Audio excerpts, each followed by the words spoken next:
নির্বাচনকে সামনে রেখে লক্ষ্মীপুর সদর উপজেলার কোষাখালী ইউনিয়নের দক্ষিণ ছিলাদি সরকারি প্রাথমিক বিদ্যালয়ের ভোট কেন্দ্র থেকে দুটি সিসি ক্যামেরা চুরি হয়েছে। এ ঘটনায় ভোট কেন্দ্রের নিরাপত্তা ব্যবস্থা নিয়ে উদ্বেগ প্রকাশ করেছেন স্থানীয়রা। ভোট কেন্দ্র সদ্যত্য ক্যামেরা বয়েছেন, ক্যামেরা সরে লেগে গেল। ব্যাপারটা হলো সিসি ক্যামেরা লাগাইছে এটা নির্বাচন উপলক্ষে, এটা ভালোর জন্য লাগাইছে। এখন সিসি ক্যামেরাটা রাত্র অন্ধকারে কিবা কাহারা নিচে যে বিষয়টা এলাকার নিয়ম বিশৃঙ্খলা করছে। বিদ্যালয়ের ভারপ্রাপ্ত প্রধান শিক্ষক মমতাজ বেগম জানিয়েছেন, বিদ্যালয়ে করোনা বা যে কোনো ভাইরাসের এগেইনস্টে ফাইট মানি ব্যাকট্রলের লেফট রাইট। মোট 3টি সিসি ক্যামেরা স্থাপন করা হয়েছিল। গত 29 জানুয়ারি বৃহস্পতিবার বিদ্যালয়ে ছুটি দিয়ে শিক্ষকরা বাড়ি চলে যান। এরপর স্কুলটি টানা 3 দিন বন্ধ থাকে। 2 ফেব্রুয়ারি সোমবার সকালে বিদ্যালয়ে এসে দেখে নিচতলার স্থাপিত 3টি সিসি ক্যামেরার মধ্যে 2টি চুরি হয়ে গেছে। আমরা সাধারণত বৃহস্পতিবার স্কুল 4:30টায় ছুটি দিয়ে বাড়িতে চলে যাই।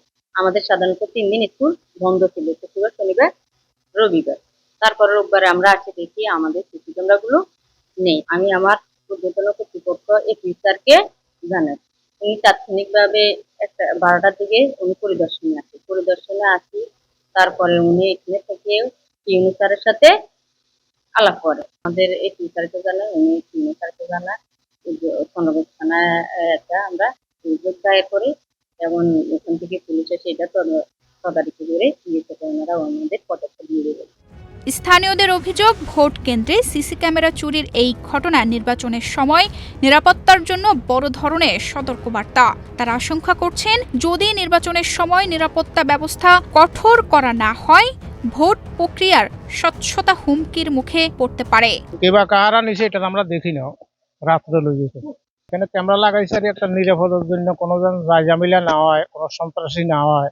এখন ক্যামেরাটা সরে লই গেছে। এদিকে জেলা বিএনপির যুগ্ম আহ্বায়ক অ্যাডভোকেট হাসিবুর রহমান হাসিব বলেন, যারা নির্বাচনে কারচুপি করতে চায় কিংবা ভোট কেন্দ্রে গোলযোগ সৃষ্টি করতে চায়, এটি তাদের নাশকতামূলক কার্যক্রমের অংশ হতে পারে। যারা এটি সরিয়েছে তাদের অসৎ উদ্দেশ্য রয়েছে। যারা নির্বাচনে কারচুপি করতে চায় বা নির্বাচনী কেন্দ্রে গোলযোগ সৃষ্টি করতে চায়, তাদের নাশকতামূলক কার্যক্রমেরই অংশ হতে পারে। অন্যদিকে এ ঘটনায় প্রতিক্রিয়া জানিয়ে জেলা জামায়াতের সহকারী সেক্রেটারি অ্যাডভোকেট মোহসেন কবির মুরাদ বলেন, এটি সুষ্ঠু নির্বাচনের পথে বড় ধরনের বাধা। আমরা সুষ্ঠু তদন্তের মাধ্যমে অপরাধীদের আইনের আওতায় আনার দাবি জানাই। লক্ষ্মীপুর জেলা সহকারী রিটার্নিং অফিসার ও সদর উপজেলা নির্বাহী অফিসার ক্যাথোয়াই প্রো মার্মা বিষয়টি নিশ্চিত করে জানান, আমরা বিষয়টি জানি, ইতিমধ্যেই থানায় লিখিত অভিযোগ করা হয়েছে এবং ঘটনার অনুসন্ধান করা হচ্ছে। স্থানীয়রা প্রশাসনকে দ্রুত পদক্ষেপ নিতে আহ্বান জানিয়েছেন, যাতে নির্বাচনের সময় ভোট কেন্দ্রগুলোতে সিসি ক্যামেরা ও অন্যান্য নিরাপত্তা সরঞ্জামের যথাযথ ব্যবস্থা নিশ্চিত করা হয়। তানজিদা রহমান, ইনায়া, বাংলাদেশ প্রতিদিন।